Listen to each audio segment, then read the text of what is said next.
Good morning to all of you. Class 9th का lesson 2 देखेंगे हम। क्या हमारे आसपास के पदार्थ शुद्ध हैं या नहीं। छोटा सा लेसन है ये, बहुत ही शानदार लेसन है, आपके एटमॉस्फेयर से जुड़ा हुआ है। केमिस्ट्री का एक बेसिक सा लेसन है जिसमें आपको कुछ परिभाषाएं और गुणधर्म के बारे में पढ़ना होगा, जो कि हमारे एटमॉस्फेयर से जुड़े हुए हमारे चारों ओर के आसपास के पदार्थ जो हैं उन्हीं के बारे में आपको यहाँ स्टडी करनी है। लेसन के नाम से ही पता चलता है क्या हमारे आसपास के पदार्थ शुद्ध हैं या नहीं। तो पहला कॉन्सेप्ट हमारे माइंड में बनता है कि आखिर शुद्ध पदार्थ क्या होते हैं। प्योर, शुद्ध मीन्स प्योर पदार्थ, प्योर मटेरियल्स क्या होते हैं। पहली चीज, पदार्थ क्या होता है। तो ऐसे वस्तुएं जो स्थान घेरती हैं, जिनमें कुछ द्रव्यमान होता है, उन्हें ही हम पदार्थ कहते हैं। लेकिन पदार्थ की बहुत सारी कैटेगरीज हैं। पदार्थ क्या हो सकता है, शुद्ध भी हो सकता है, अशुद्ध हो सकता है, मिक्सचर हो सकता है, कंपाउंड हो सकता है। तो इस तरह से पदार्थों के एलॉय हो सकते हैं। तो कई सारे कैटेगरीज हैं मटेरियल्स का, ठीक है। लेकिन अगर हम इसको देखें तो शुद्ध पदार्थ क्या होते हैं। ऐसे मटेरियल्स जो एक ही तरह के पार्टिकल से बने हों, एक ही तरह से पार्टिकल से बने हों। जैसे आटा है, चावल है, तो चावल में सिर्फ चावल के ही दाने हों तो वो क्या होगा, प्योर होगा। आटा है, उसमें अगर शुद्ध केवल सिर्फ आटे के ही मॉलिक्यूल्स हैं, आटा ही आटा है तो शुद्ध है, कोई किसी तरह की मिलावट उसमें नहीं है तो वो प्योर है, ठीक है। ऐसे ही पदार्थों में, पदार्थ बनते किससे हैं, छोटे छोटे एटम से मिलते हैं। एटम्स के मिलने से बनते हैं, एटम के मिलने से मॉलिक्यूल बनते हैं। तो एटम और मॉलिक्यूल जब सेम टाइप के हों, कैसे, सेम टाइप के हों, तो वो शुद्ध पदार्थ होते हैं। या एक फिक्स रेशियो में अगर मिलकर, जैसे 1:2, 2:4, ऐसे किसी निश्चित अनुपात में मिलकर कोई नया पदार्थ बनाते हैं तो वो भी शुद्ध कहे जाते हैं, ठीक है। किसी तरह की उसमें अशुद्धि नहीं होनी चाहिए या दूसरे तरह का कोई मॉलिक्यूल या एटम इन्वॉल्व नहीं होना चाहिए। ये जो है कि शुद्ध पदार्थ की डिफिनेशन आती है। क्या कहते हैं, यहां से देखें शुद्ध पदार्थ क्या है। देखिएगा, समान रासायनिक प्रकृति के पदार्थों को जो एक ही प्रकार के कणों से बने होते हैं क्या कहलाते हैं, शुद्ध पदार्थ कहलाते हैं। नोट करिएगा कॉपी में, समान रासायनिक प्रकृति के पदार्थों जो कि एक ही प्रकार के कणों से बने होते हैं शुद्ध पदार्थ कहलाते हैं, ठीक है। ये हो गया हमारा प्योर मटेरियल, ठीक है। दूसरा, मिक्सचर क्या होते हैं। मिक्सचर मीन्स मिश्रण, जब दो या दो से अधिक शुद्ध पदार्थों को एक साथ मिला दिया जाता है। जैसे शुद्ध पदार्थ हमने क्या ले लिया, H2, और एक शुद्ध पदार्थ क्या ले लिया, ऑक्सीजन, या कोई और कुछ भी।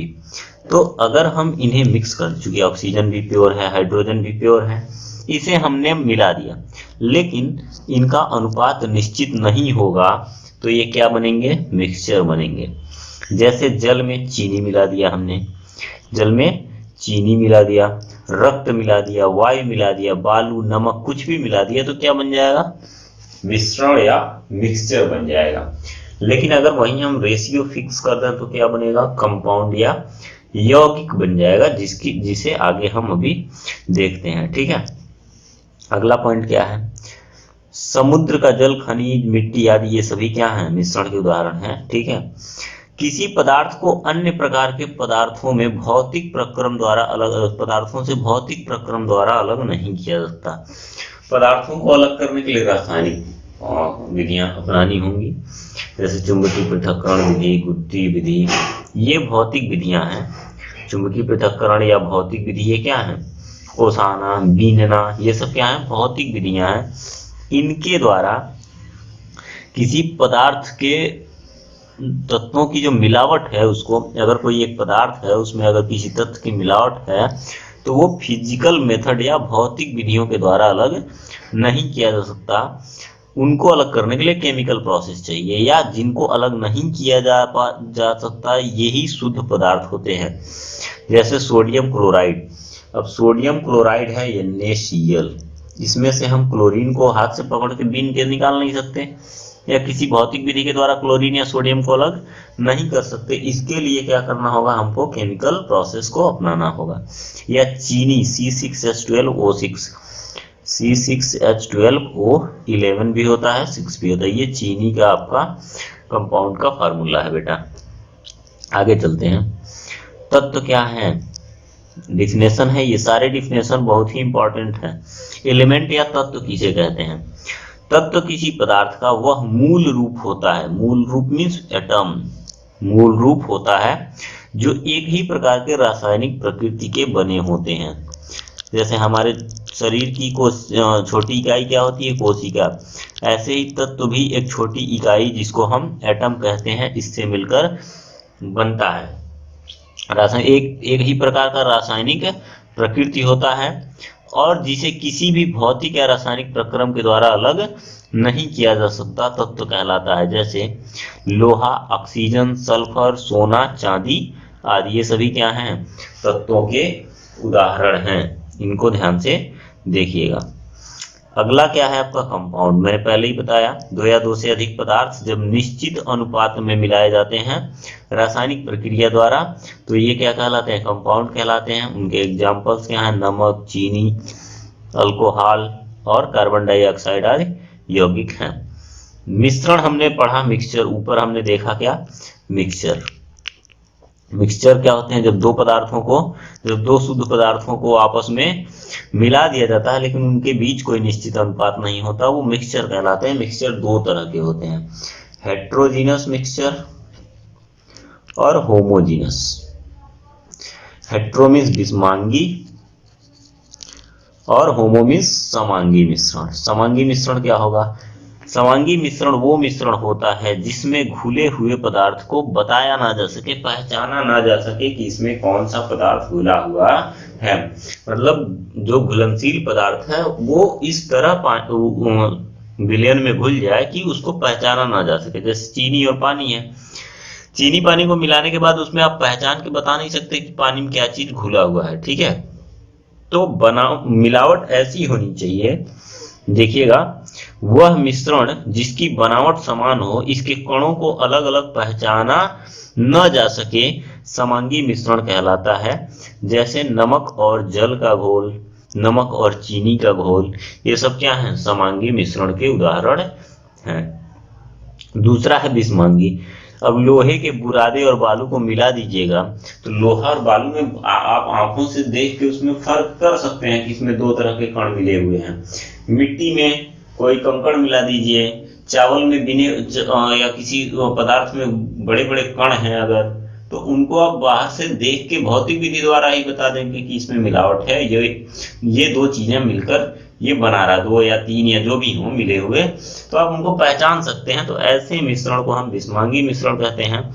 डिफिनेशन यहां से नोट करिएगा, विषमांगी मिश्रण का वह मिश्रण जिसके अंश भौतिक रूप से अलग हो सकते हों, अलग होते हों और इसके कणों को अलग अलग पहचाना जा सके, विषमांगी मिश्रण कहलाता है। जैसे लोहे के बुरादे और बालू का मिश्रण, ठीक है। अगला देखेंगे, दो या दो से अधिक पदार्थों के समांगी मिश्रण को हम क्या कहते हैं, विलयन कहते हैं। जो समांगी मिश्रण है वो विलयन कहलाता है, ये तो पहले ही क्लियर हो चुका।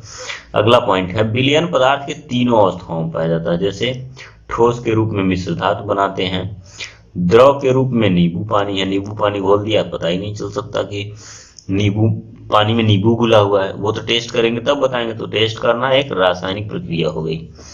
गैस के रूप में अगर देखा जाए तो वायु है। वायु क्या है, ढेर सारे गैसों का मिश्रण ही तो होता है ना वायु। तो वायु भी क्या है, गैसों का मिश्रण है बेटा, लेकिन है तो एक विलयन, ठीक है, विलयन है, निश्चित अनुपात है ना।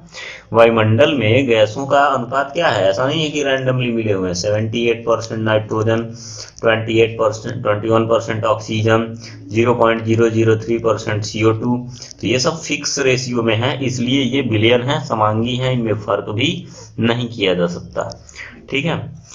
विलयन पदार्थ की तीनों अवस्थाओं में पाया जाता है, क्लियर हुआ, ठोस में भी, द्रव में भी और गैस में भी। अगला पॉइंट हम देखें, विलयन के कण समान रूप से वितरित होते हैं, अर्थात इनके कणों को अलग अलग पहचाना नहीं जा सकता, जैसे नींबू, पानी, चीनी आदि का स्वाद से पहचाना जा सकता है, लेकिन ये घुले होने की वजह से पहचाने नहीं जा सकते। इससे रिलेटेड कुछ क्वेश्चंस हैं, ये जो आपका चैप्टर है हमारे आसपास के पदार्थ, इससे रिलेटेड एनसीईआरटी के जो क्वेश्चंस हैं उनको देखते हैं हम। शुद्ध पदार्थ से आप क्या समझते हैं? अभी ऊपर बताया, जो एक ही प्रकार के कणों से मिलकर बने होते हैं वो क्या कहलाते हैं? शुद्ध पदार्थ कहलाते हैं। परिभाषा यहाँ से कॉपी में नोट करिएगा, एक एक क्वेश्चन आपका इंपॉर्टेंट है। वह पदार्थ जिसमें मौजूद सभी कण समान रासायनिक प्रकृति के हैं तथा एक ही प्रकार के कणों से मिलकर बने होते हैं, शुद्ध पदार्थ कहलाता है। एकदम याद करवा दूंगा मैं। समांगी और विषमांगी मिश्रण से क्या समझते हैं? आपको ऊपर बताया ना, ऐसे मिश्रण जिनमें घुले हुए पदार्थ को पहचाना न जा सके, ये क्या है? समांगी। और दूसरा, ऐसे पदार्थ जिनमें कण बड़े बड़े हों, उनको आसानी से पहचाना जा सके कि इसमें क्या घुला हुआ है, तो वो क्या होगा? विषमांगी। क्या डिफिनेशन लिखेंगे? इसके संघटकों की बनावट समान होती है, इसके विभिन्न अवयवों के बीच स्पष्ट पृथक्कन सीमाएं नहीं है, मतलब उनको अलग करने की कोई सीमा नहीं है, आप बता नहीं सकते कि कैसे अलग हुए या पहचाना नहीं जा सकता। उदाहरण में क्या लिखेंगे? चीनी, शक्कर या पानी का विलयन, शक्कर या चीनी का विलयन, या नमक और पानी का विलयन, ये सब क्या है? पानी में ही विलयन बनाएंगे ना। देखो एक चीज मैं भूल ही गया, विलयन में जल जो होता है, जल या पानी या H2O जो भी कहो आप, यही सार्वत्रिक विलयन होता है। जहां विलयन की बात आए और विलायक का नाम न लिखा हो तो वहां विलायक आप क्या समझिएगा? पानी को समझिएगा, H2O ही विलायक होता है, ठीक है। विषमांगी वाले में क्या करना है हमको? विषमांगी मिश्रण में इसके संघटकों की बनावट भौतिक दृष्टि से अलग होती है, देखने पे ही पता चल जाएगा। दूसरा, इसके विभिन्न अवयवों के बीच पृथक्कन सीमाएं होती हैं, आप कैसे उसको पहचानोगे, इसका रीजन मिल जाएगा आपको। दूसरा, सोडियम क्लोराइड और लोहे की छीलन। अब क्या होता है, नमक एकदम सफेद होता है, सोडियम क्लोराइड, उसमें हम काला काला लोहे का छीलन डाल देंगे तो आप पहचान नहीं जाओगे, कलर से पहचान जाओगे। कलर क्या भौतिक है, भौतिक गुणधर्म है, तो आप कलर से बता सकते हो। और भी कई सारी मिलावटें हो सकती हैं जिसको आप भौतिक रूप से देख के, और या तो कणों के आकार को देख के आप बिल्कुल पहचान सकते हो कि इसमें ये चीज मिलाई गई है। अगला क्वेश्चन, उदाहरण के साथ समांगी और विषमांगी मिश्रणों में विभेद कीजिए। तो यहाँ आपका विभेद पहले से किया हुआ है, इसको करने की जरूरत नहीं है। विलयन, निलंबन और कोलाइड एक दूसरे से किस प्रकार विभिन्न हैं? तो आपको विलयन, निलंबन और कोलाइड, इन तीनों के गुणधर्मों के बारे में पढ़ना होगा। पहले तो मैं बता दूं विलयन, विलयन क्या होते हैं। विलयन वो पदार्थ है जिनमें इनमें बेसिक अंतर कणों के आकार का है, ये हो गया विलयन। विलयन घुलने के बाद ये समान रूप से घुला ही रहता है, इसके कण यहाँ नहीं आते। निलंबन में क्या होता है? निलंबन में कणों का आकार बड़ा होता है, इसमें पता ही नहीं चलता कि कौन से कण घुले हुए। विलयन में क्या होगा? कणों को पहचाना नहीं जा सकता, कणों को पहचाना नहीं जा सकता। निलंबन में क्या होगा? निलंबन में जो बड़े कण होते हैं वो धरातल पर आकर तली में बैठ जाते हैं, ये निलंबन होता है। और कोलाइड के कण इतने हल्के होते हैं कि ये पता तो चलेंगे कि ये तैर रहे हैं इसमें, लेकिन ये नीचे नहीं आएंगे। इसके कण बहुत हल्के होते हैं, ये वहीं जहां हैं तैरते रहेंगे, निलंबन भी नहीं बनाएंगे, विलयन भी नहीं बनाएंगे। ये निलंबन और विलयन के बीच की अवस्था होती है कोलाइड अवस्था। बात समझ में आ गई? विलयन समान रूप से घुला होगा, यहां से आपको किसी तरह की कोई पहचान नहीं मिलेगी कणों के आपस में घुले होने की। ये दिखेंगे नहीं, अलग भी नहीं होंगे, आप पहचान नहीं सकते इसमें। दूसरा निलंबन क्या है, निलंबन के कण बड़े बड़े होते हैं जो कि क्या होते हैं, तली में बैठ जाएंगे, निलंबन बना लेंगे, ठीक है। लेकिन कोलाइड क्या है, ये दोनों की बीच की अवस्था है, दोनों के बीच की अवस्था है। इसमें कण दिखेंगे भी लेकिन तली में नहीं आएंगे, तली में नहीं आएंगे, और ये क्या बना लेंगे, निलंबन कहे जाएंगे, तली में आएंगे नहीं ये, हाँ तली में आएंगे नहीं, और ये कोलाइड कहे जाएंगे, क्या कहे जाएंगे, कोलाइड, ठीक है। अंतर देखें क्या क्या है, इतनी बात समझ में आई ना, विलयन क्या है, निलंबन क्या है, कोलाइड क्या है।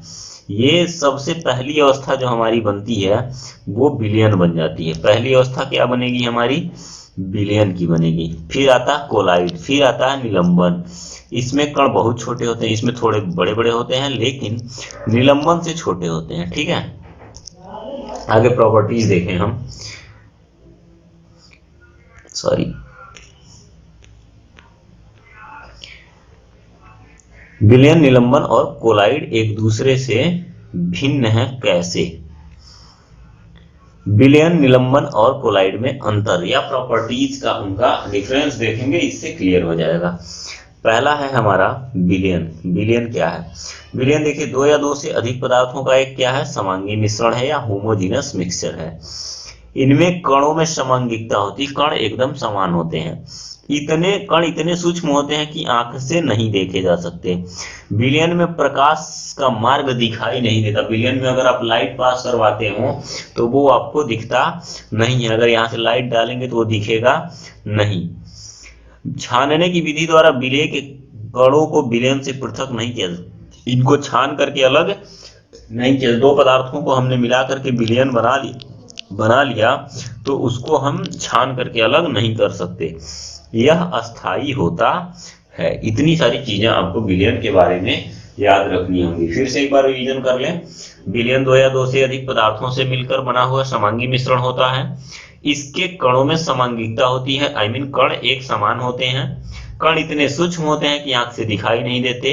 विलयन में प्रकाश का मार्ग दिखाई नहीं देता। अगर लाइट पास करते हैं, अगर टॉर्च जला के विलयन को देखें कि चीनी कहाँ घुला है पानी में, तो आप उसको नहीं देख सकते। छानने की विधि द्वारा इनको अलग नहीं किया जा सकता और ये अस्थाई होते हैं। अगला हमारा क्या प्रॉपर्टी देखा है, निलंबन का। निलंबन का क्या देखेंगे, यह एक विषमांगी मिश्रण है, समान नहीं होता। कण बिल्कुल आसानी से आप पहचान सकते हैं। कणों में समांगिकता नहीं होती, जस्ट उल्टा। कण बड़े बड़े होते हैं, आंखों से दिखाई देते हैं। प्रकाश के किरण को ये फैला देते हैं। इन्हें छानने की विधि से अलग किया जा सकता है और ये अस्थाई होते हैं। विलयन और निलंबन ये दोनों जस्ट अपोजिट हो गए, किसी को कोई प्रॉब्लम नहीं, ठीक है। अब आते हैं हम कोलाइड पे। कोलाइड इन दोनों के बीच की अवस्था होती है, मैं पहले ही बता दिया हूं। ये भी क्या है, एक विषमांगी मिश्रण है। इनमें कणों में समंगिकता नहीं होती, कोई दिक्कत नहीं। इनका आकार छोटा होने के कारण इन्हें आंखों से देखा नहीं जा सकता, बट कुछ स्थितियों में देखा जाता है। जैसे खिड़की से आ रही प्रकाश है, वहां आप देखेंगे छोटे छोटे कण जो है ऐसे तैर रहे होते हैं, वो क्या है, एक कोलाइडी है, ठीक है। ये प्रकाश के मार्ग को दृश्य बना देते हैं, जिसको टिंडल प्रभाव कहते हैं। ये है, यहाँ से खिड़की से जब प्रकाश आता है तो आप देखेंगे खिड़की के पास छोटे छोटे धूल के कण ऐसे तैरते हुए दिखते हैं, वो भी क्या है, कोलाइड का एग्जाम्पल है। छानने की विधि से इनको भी अलग नहीं किया जा सकता और ये भी कैसे होते हैं, अस्थायी होते हैं। तो कुछ ज्यादातर गुण कोलाइड के निलंबन से मिलते जुलते हैं। ये बात आपको समझ में आई। हाँ, कोलाइड के जो ज्यादातर गुण हैं वो किससे मिलते जुलते हैं, निलंबन से। निलंबन भी अस्थायी है, कोलाइड भी अस्थायी है। निलंबन के जो है कि छाना नहीं जा सकता, नहीं, निलंबन को छाना जा सकता, कोलाइड को छाना नहीं जा सकता। ये प्रकाश के मार्ग को, निलंबन जो है ये क्या करते हैं, प्रकाश के मार्ग को फैला देते हैं और ये प्रकाश के मार्ग को दृश्य बनाते हैं। मतलब प्रकाश किधर से लाइट गुजर रही है इस निलंबन में देखा जा सकता है। खिड़की से लाइट आती है, आप देख सकते हैं कि लाइट किधर से निकल रही, कहाँ जा रही है। यह निलंबन के कणों के द्वारा ही संभव है। इस लेसन में जो भी इंपॉर्टेंट चीजें थी उसको मैंने एक्सप्लेन किया। आई होप कि आपको पाठ्य सामग्री समझ में आई होगी। अगर किसी को कोई प्रॉब्लम है तो आप बिल्कुल हमें कमेंट करके जरूर बताइएगा। इसमें और भी कुछ सुधार वाली चीजें होंगी तो वो करके मैं दोबारा से आपको एक्सप्लेन कर दूंगा, ठीक है। तो धन्यवाद आप सभी का चैनल पे बने रहने के लिए। नमस्कार।